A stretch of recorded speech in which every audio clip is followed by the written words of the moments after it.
Muy buen día, ¿cómo están todos? Bien, hoy vamos a dar inicio a nuestra clase de la unidad número 3, en donde vamos a explicar el trabajo colaborativo, vamos a explicar el foro que se nos avecina y por supuesto vamos a tener que ver un poco la materia de lo que es costo y presupuesto.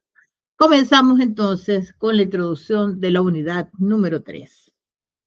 Les recuerdo que para las 11 de la mañana está citada la clase correspondiente a la unidad número 2. Razón por la que les pido que los que lleguen tarde o los que no puedan, bueno, que también voy a compartir dicha clase por el YouTube, ¿okay? Una vez que se termine. Y bueno, ¿por qué no se hizo en su oportunidad? Porque estaba fijada para el día 20, ¿ok? Bueno, porque hubo un incendio en la zona donde yo me encontraba y una alerta eh, bastante importante porque fue un incendio rural y bueno, no había internet. Por mucho que lo intenté, no había manera de poderse comunicar, aparte de que los nervios de que, bueno, que el incendio lo podía alcanzar a uno. Pues bien, aquí estamos con el cuaderno de costos y presupuestos de la unidad número 3, que es el que vamos a trabajar ahorita. ¿Qué vamos a ver aquí? Bueno, introducción a la unidad. Primero que vamos a ver lo que son los presupuestos. Presupuesto de la actividad curricular de costos y presupuestos. Y vamos a ahondar en algunas ventajas, limitaciones, periodos presupuestarios, etcétera, etcétera. ¿Y qué vamos a tener como actividad inicial? ¿Usted conoce algo del contenido que trabajamos en esta unidad? Por supuesto que sí, porque ya han visto casi toda la materia. ¿Considera usted importante aprender sobre el presupuesto y la clasificación de cada uno de ellos? Súper importante. Súper importante. El presupuesto te va a ayudar a ti a saber lo que vamos a hacer los meses siguientes. Ejemplo, tú cobras tu sueldo ahora, a fin de mes, y ya tú tienes en mente en qué lo vas a invertir, en qué lo vas a gastar, qué vas a pagar, qué vas a invertir y qué vas a comprar. Entonces, eso te va a dar a ti una fortaleza porque te da una planificación sobre los ingresos que tú vas a ir teniendo para ver de qué manera vamos a hacer un buen uso de ellos y poder decir después, así lo utilicé en la compra de abarrotes, lo utilicé en la cena de Navidad, lo utilicé comprando algunas cosas que necesitaba, etcétera, etcétera. Entonces, esa es la razón principal, que es la planificación de cómo puedo tener yo un presupuesto. Claro, ese presupuesto tiene que ir de la mano con lo que son los costos. ¿Por qué? Porque los costos es lo que nos va a permitir a nosotros saber si hemos tenido un rendimiento, una utilidad o una ganancia en algunos casos y mucho más cuando se trata de empresas. ¿Bien? Es importante que ustedes tomen en cuenta que el presupuesto es una herramienta para la dirección. Una vez que nosotros planificamos, entonces comenzamos a organizar nuestros gastos en función a esa planificación y a controlar, coordinar, prever y finalmente vamos a dirigir porque vamos a tomar decisiones. Es decir, vamos a decir, bueno, mira, ¿sabes qué? Yo tenía pensado ir al cine, pero no me dan los números, no me dan los números, por lo tanto, tengo que hacer un cambio de planes, porque mi presupuesto está alcanzado. Hubo otras cosas que tengo que darles prioridad, acuérdense un poquito de lo que es la matriz de Chernobyl, y lo que va es la prioridad y lo que es lo importante. Entonces, en el mundo empresarial, esto se mueve con muchísima facilidad. El presupuesto es un elemento clave para poder nosotros hacer uso de esos recursos financieros que estamos adquiriendo a través de las ventas y de los costos. Y tenemos varios tipos de presupuestos. Tenemos presupuestos de venta, presupuestos de compra, presupuestos de gastos administrativos, proyecciones y análisis que otorgan una correcta evaluación del desempeño posterior a lo que es el uso de estos recursos. ¿Quiénes hacen uso de esos recursos? Bueno, la gerencia general, la gerencia administrativa de finanzas, gerencia de producción y gerencia de ventas. ¿Entiendes? Entonces, por eso es que son los diferentes tipos de presupuestos. ¿Cuál es la ventaja de estos presupuestos? Bien, la ventaja que nosotros vamos a tener es que le va a exigir a la administración que se establezcan objetivos y metas anticipados. Vas a poder lograr con una coordinación de todo el departamento hacia los fines y los objetivos que quiere la empresa lograr. ¿Con qué? Con esta gestión administrativa. Es decir, eh, vamos a tener una dirección clara. Si yo agarro un automóvil y yo digo, yo quiero ir a Apoquindo, en Las Condes, ¿ok? Lo lógico es que yo conduzca siguiendo todas las leyes de tránsito y siguiendo todas las rutas que me digan cómo llegar a Apoquindo en Las Condes. Y si no lo hago, si no tomo todas esas medidas, pues no voy a llegar a Apoquindo. Llegaré quizás a la avenida Ejército, llegaré a Providencia, pero lo más seguro es que me eche unos cuantos desvíos. Entonces, eso es lo que nosotros tratamos de evitar cuando se trata de finanzas. Cuando se trata de finanzas, nosotros tratamos de tener un objetivo muy claro, una meta bien concisa y por supuesto vamos a tomar el rumbo, las direcciones claras que nos van a ir llevando a conducir eso. Y esta dirección clara se llama presupuesto. Entonces, es una herramienta con la cual nosotros vamos a controlar precisamente todos los recursos que vamos a ir teniendo para llegar al objetivo final.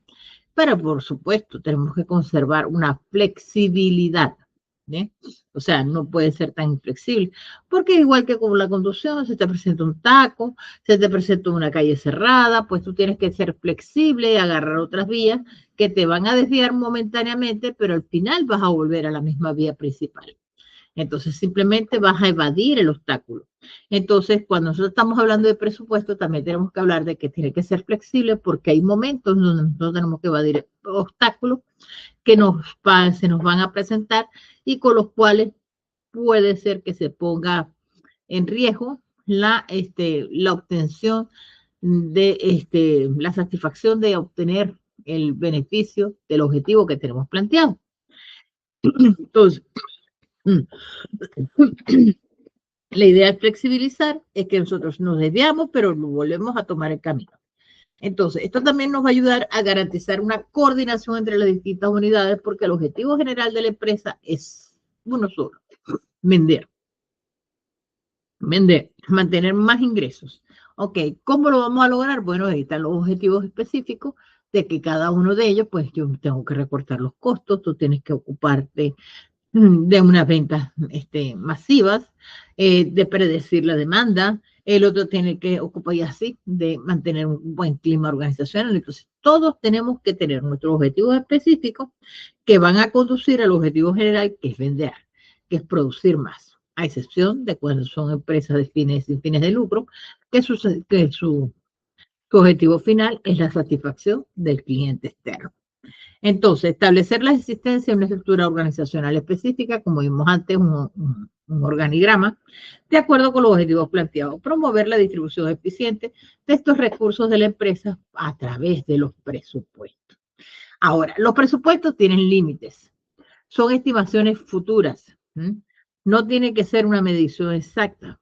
Su resultado se obtiene una vez que se empieza a ejecutar.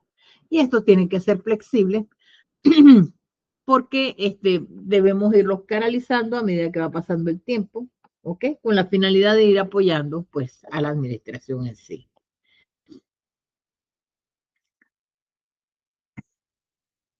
Ahora es importante establecer cuál es el periodo de los presupuestos. Aquí en Chile, por ley, nosotros sabemos que los periodos o los contables están desde el 1 de enero de cada año hasta el 31 de diciembre de cada año. Eso es una ley aquí, salvo algunas excepciones que lo coloca el Servicio de Impuestos Internos. Por lo tanto, el periodo contable se establece dentro de lo que es el periodo del presupuesto, se establece dentro de lo que es el periodo contable. Pueden haber presupuestos trimestrales, semestrales, anuales, pero no van a ser un presupuesto a 2 años. Cuando estamos hablando de un presupuesto a 2 años, una estimación contable, un flujo de caja proyectado a 2 años, a 3 años, a 5 años, ya estamos considerando variables intervinientes que no son controladas por la entidad. Es decir, nosotros no podemos controlar cuál va a ser la inflación dentro de 2 o 3 años, no podemos controlar cuál va a ser la corrección monetaria, ni mucho menos de otros indicadores o KPI, pero podemos proyectar lo más parecido posible. Ahora, un presupuesto trimestral fácilmente es lograble. Un presupuesto semestral también. No obstante, ya un presupuesto anual ya se dificulta porque ya comienzan a entrar estas macro variables, ¿no?, que pueden alterar el flujo final. Entonces ya ahí se tiene que manejar, ¿cómo decir? la variación de las partidas presupuestarias con el objeto de adaptarlas a lo que son las variables macroeconómicas externas o internas que se vayan presentando. Entonces tenemos presupuestos a corto plazo donde se planifica para cubrir un ciclo de operaciones que suele ser abarcar un año o menos, y el de largo plazo que se ubica en los planes de desarrollo del Estado y de las grandes empresas mayores a un año. Muy bien. Tenemos también la clasificación de los presupuestos por tipo de empresa, público, cuando se trata de que estamos trabajando con empresas del Estado o con instituciones del Estado, y los privados, que son los más utilizados nosotros para articular nuestros distintos tipos de recursos para planificar qué es lo que vamos a hacer con esto. ¿Ok? Ahora también tenemos una clasificación más específica para los presupuestos en sí. Tenemos presupuestos de capital, presupuestos operativos y presupuestos financieros. Por supuesto, ¿cuáles serían los presupuestos operativos? Lo que tienen que ver con el giro del negocio. Los presupuestos financieros son los presupuestos que nosotros podemos tener para oxigenar el recurso económico de la entidad a través de bancos, proveedores, entes externos.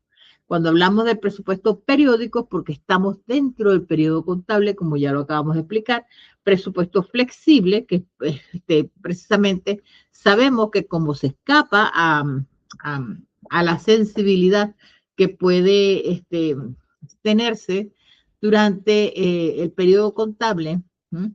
A través de los KPI, es decir, los indicadores externos y externos que explicamos antes, pues estos tienen que tener una flexibilidad, no puede ser castigado con una rigidez. Las variaciones que se presenten tienen que ser justificadas, eso sí, tiene que haber una rendición de cuentas, tiene que existir una explicación muy clara, pero sabemos que existe algo que se llama análisis de sensibilidad, donde yo voy a ver por qué subió, por qué bajó con respecto a lo que se tenía planificado. Más que todo, esto es un presupuesto que se hace para fines de inversión, donde tengo que tomar en cuenta una tasa interna de retorno, un ROI, que son indicadores mucho más extensos para saber en el tiempo cuándo voy a retornar la inversión que hice originalmente. Presupuesto por nivel, que establece presupuestos en diferentes niveles de programación, ¿ok? Y sobre todo, estos van en función a la capacidad instalada que tiene la empresa. Vamos a estar claros que una capacidad instalada puede estar en el 100%, no obstante, eso no significa que toda empresa deba operar al 100%, no. Bien, presupuesto base cero, que se fundamenta en la presunción de que existe un inicio de actividades de la organización donde la empresa está arrancando y por lo tanto de ahí en adelante tenemos que ver cómo va a seguir surgiendo. Presupuesto de continuidad que se basa antes del actual presupuesto, existiendo presupuestos anteriores, los cuales tienen que ser modificados en función a las nuevas variables. Presupuestos maestro, aquel que converge y que simplemente va a consolidar los distintos presupuestos de costos, los de venta, los de compra, y entonces el presupuesto maestro consolida todas estas unidades. Presupuesto de responsabilidad, ¿ok? Que simplemente va a establecer las responsabilidades individuales de cada uno de los departamentos. Esto es importante, saber la clasificación que se tiene del sistema presupuestario.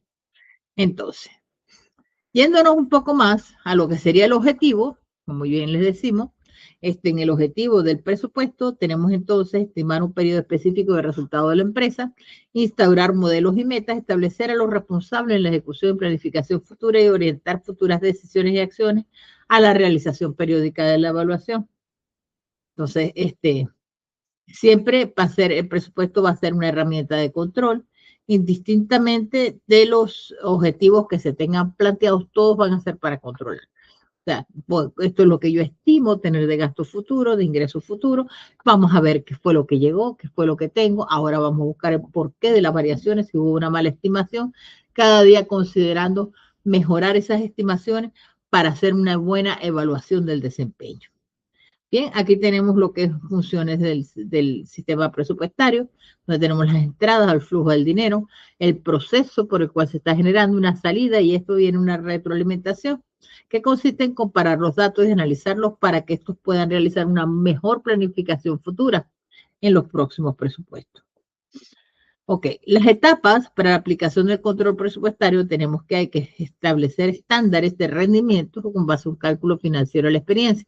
Por ejemplo, yo sé que el recibo de electricidad es variable, por lo tanto no puedo estimar la exactitud con lo cual va a llegar, pero sí puedo decir que puede estar en 700.000 pesos. Y después mañana lleguen y me lleguen 695.620 o me lleguen 702.508. Esos son variaciones que están contempladas dentro de un 5%, lo cual es aceptable.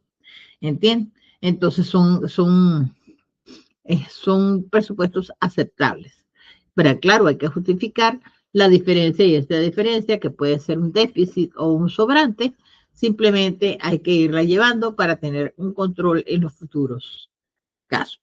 Llevar a cabo un análisis de estas variaciones te van a obligar a ti cada vez a ser un poquito más preciso en cuanto a la información que vas a estar procesando. Entonces tenemos aquí distintos tipos de presupuesto, presupuesto de venta, de producción, de costos, de gastos, y todos van a la consolidación de un solo presupuesto, el estado de resultado proyectado, que te va a dar un presupuesto de caja, tiene que cuadrar con el balance general proyectado. Entonces, cada una de estos son partes que van a significar el total generado de los estados financieros. Vamos a ver por lo menos rápidamente lo que es un presupuesto de venta. Tenemos variables independientes, tiempo, mes, año. A, parámetros de posición. Y, variables dependientes, cantidad de unidades físicas. B, pendientes, incrementos, decrementos. Aquí tenemos una fórmula en donde me va a decir a mí cómo va a ser más o menos la proyección de la demanda que yo voy a tener de este producto. Entonces, donde Y es la variable dependiente, donde yo voy a decir las cantidades que supuestamente voy a vender. B viene siendo el incremento o decremento proporcional que ha habido de los últimos meses. X, ¿verdad? Es la variable dependiente, tiempo, mes, año que se puede tardar la mercancía en ser despachada a mis bodegas. Y A es el parámetro de la posición, en donde simplemente yo ahí estoy eh, este, indicando eh, un,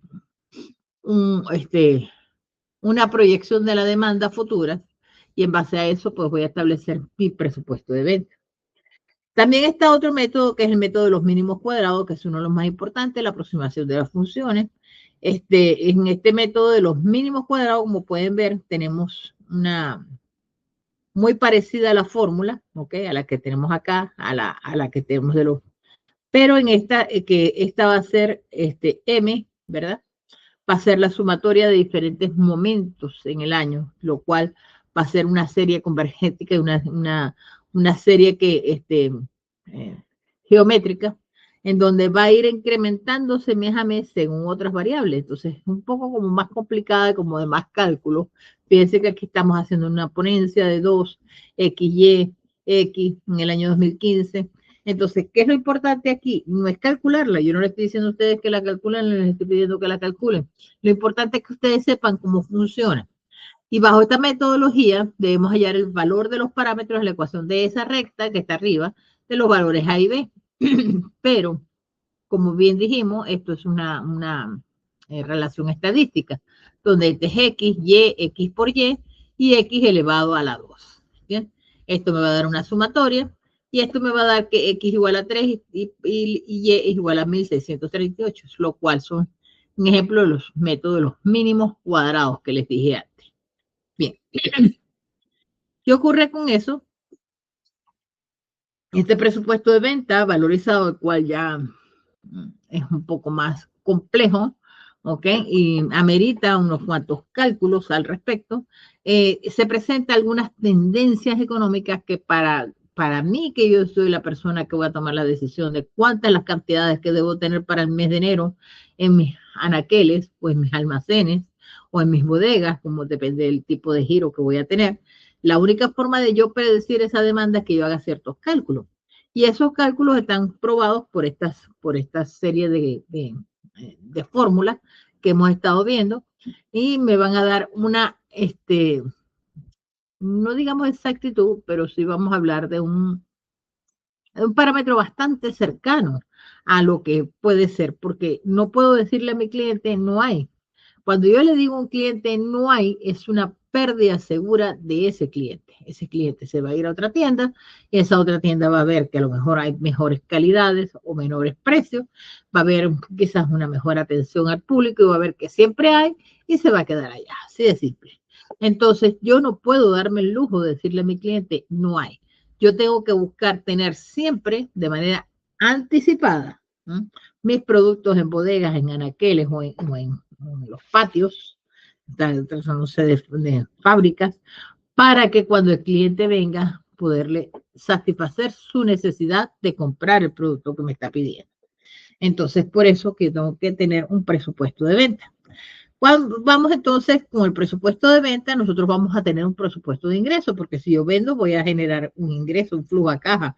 Entonces, comienzo a realizar una proyección de ingreso en efectivo resultante de lo que en esas ventas voy a ir teniendo tanto crédito como contado y por supuesto, eso me debería generar un flujo en la caja de las ventas al contado y un flujo en las cuentas por cobrar de las ventas a crédito. Entonces, por supuesto, eso se va a ir sumando y con eso lo voy a hacer frente yo a mi presupuesto de producción y a mi presupuesto de gasto, que es lo que viene después. Entonces, en el presupuesto de producción, el cálculo del costo del producto, acuérdense que el costo es vinculante 100% a las cantidades vendidas. Es decir, si yo vendo 10 unidades de pan marraqueta, es porque debo tener harina suficiente para fabricar las 10 marraquetas. Pero no es el mismo costo que si yo voy a producir 1000 unidades de marraquetas. Y ahí las cosas cambian.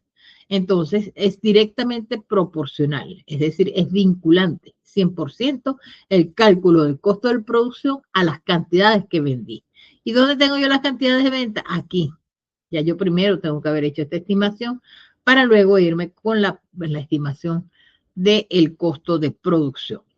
Entonces, aquí tengo ventas proyectadas en unidades, más inventario final en los artículos terminados, menos inventario inicial en los artículos terminados. Pues yo tenía 1000 panes en bodega, estoy proyectando que voy a vender 3000, por lo tanto tengo una disponibilidad de 4000 panes y vendo 3500. Me va a quedar un inventario final de 500 panes para el próximo periodo, que puede ser el mes siguiente.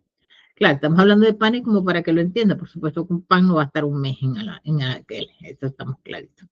Ajá, luego venimos con el presupuesto de consumo de materia prima, que es directamente proporcional, en donde vamos a utilizar estas fórmulas que están aquí.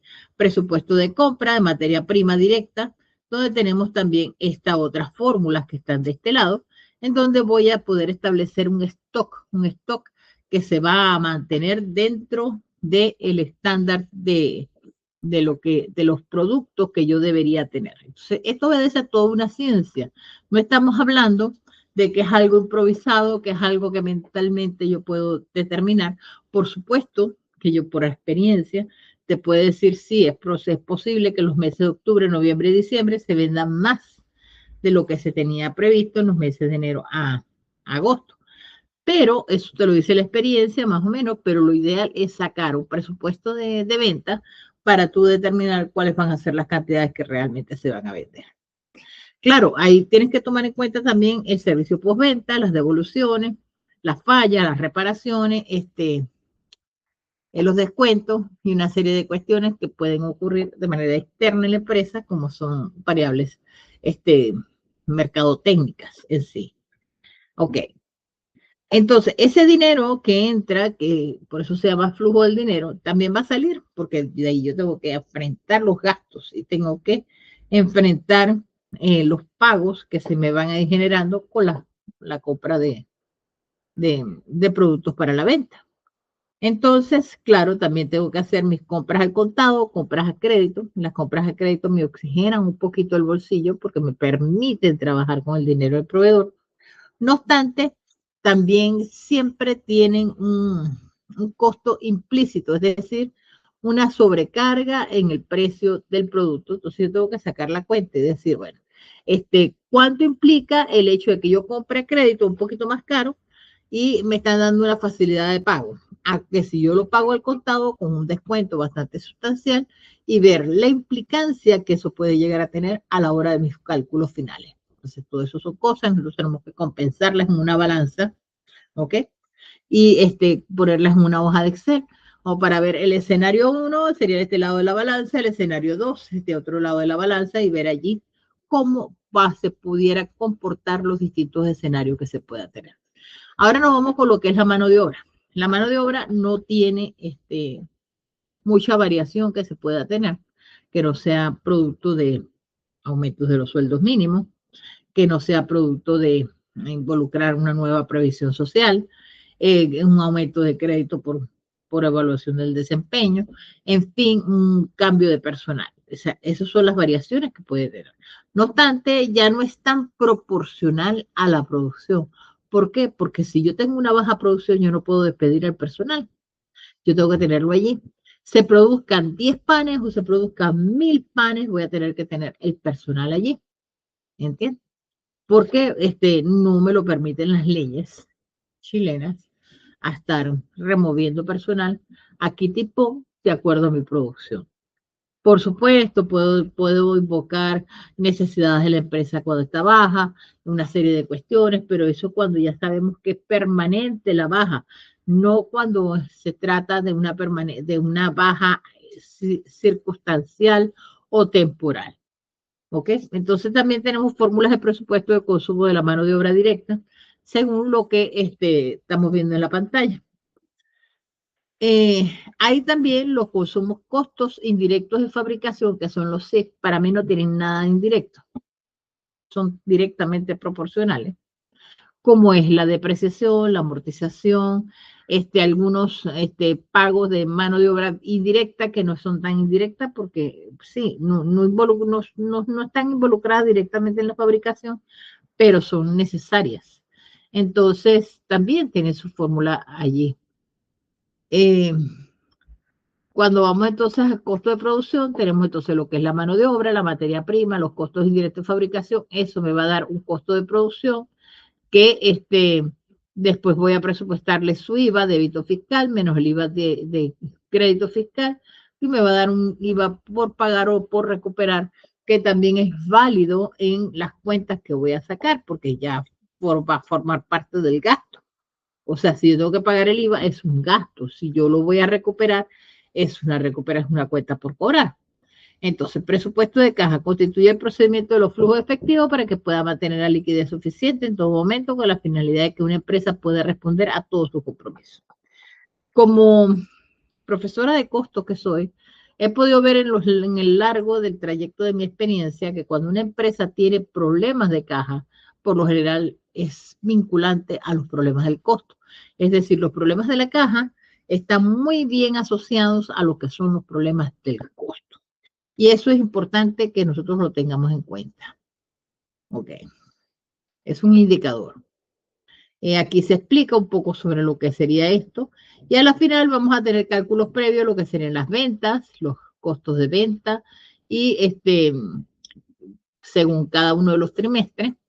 ¿Ok? Y final, esto tiene que cuadrar con el presupuesto de caja. O sea, son vinculantes, tienen que estar realmente asociados. Bien, vamos con lo que es nuestro foro, ¿ok? El foro de la unidad 3. Aquí tenemos una pregunta generadora oficial, ¿okay? Donde tenemos a Electromac. Y ustedes tienen que interpretar el estado financiero. Ya yo aquí les estoy dando toda la información del estado financiero, toda, lo que tienen que vaciarlo en una hoja de Excel, colocar en el debe lo que va en el debe y colocar en el haber lo que va en el haber. Y esto les debe cuadrar.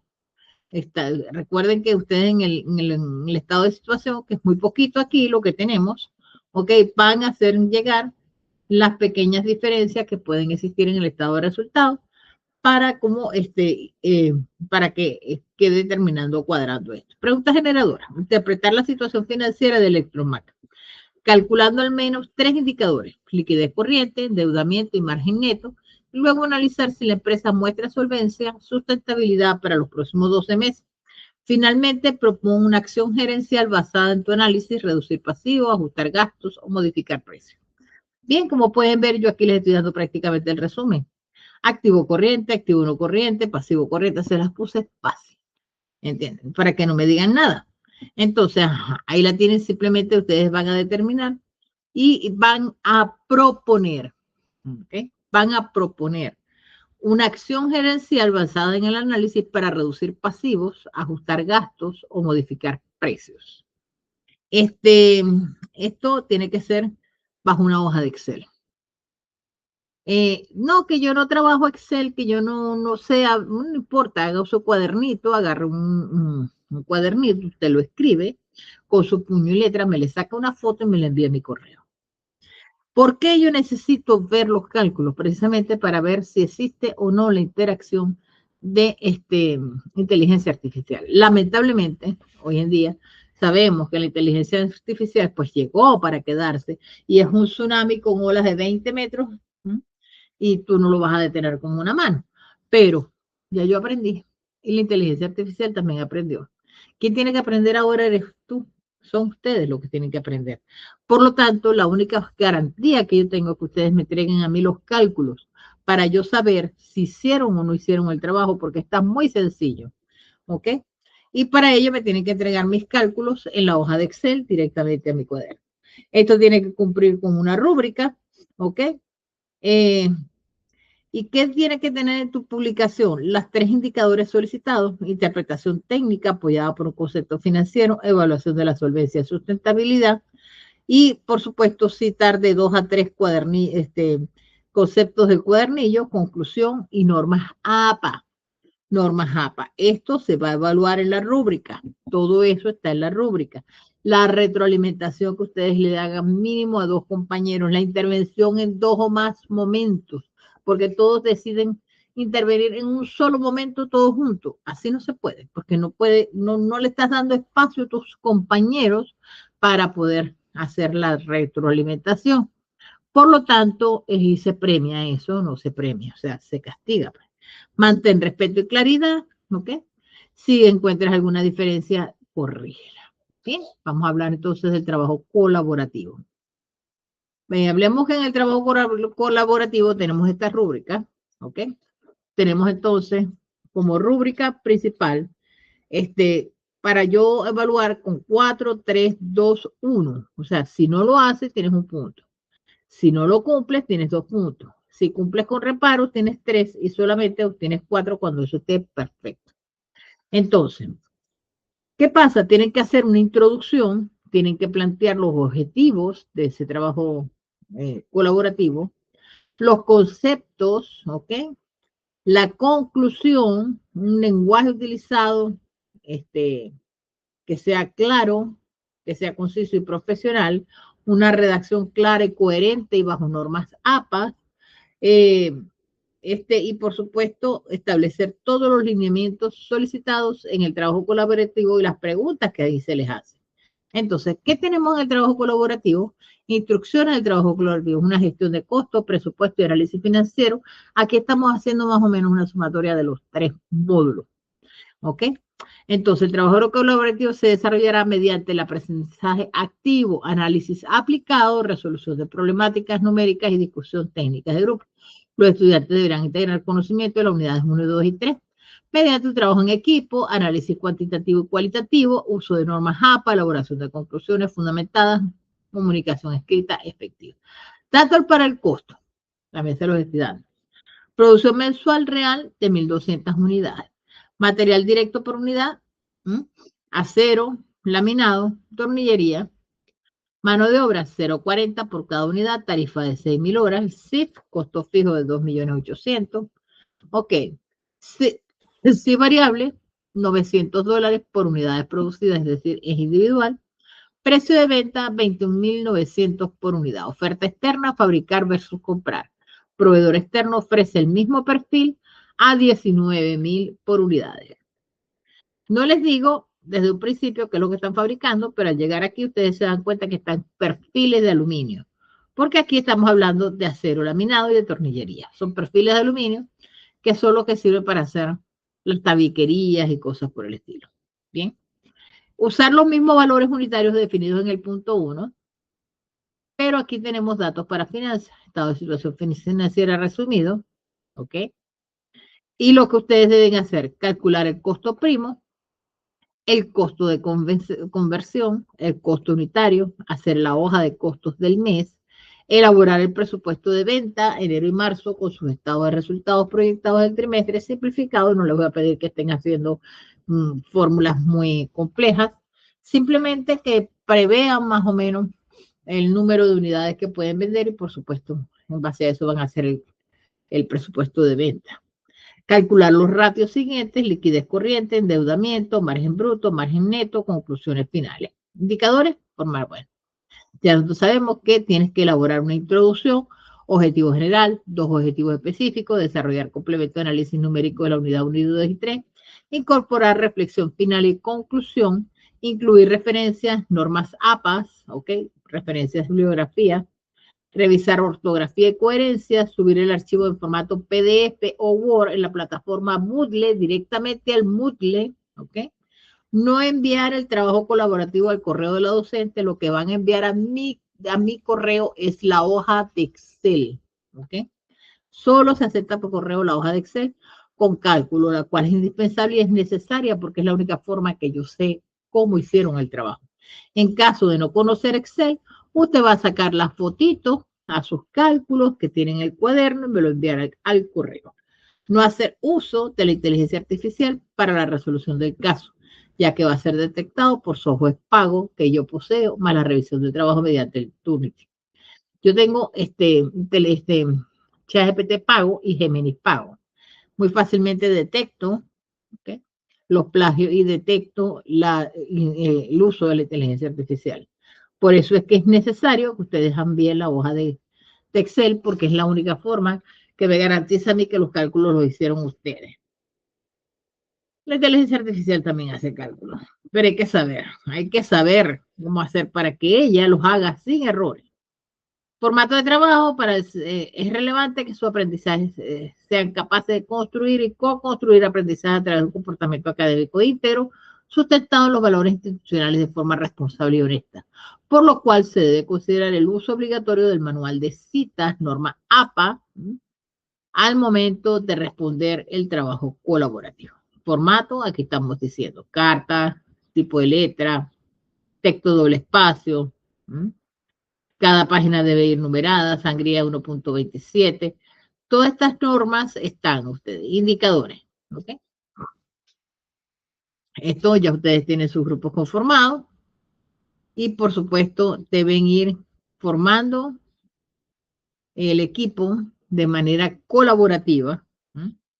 Y cualquier duda, cualquier pregunta, pues estamos a la orden. Ustedes perfectamente bien se dirigen a mí a través de mi correo y con mucho gusto yo voy a responder a las preguntas que tengan.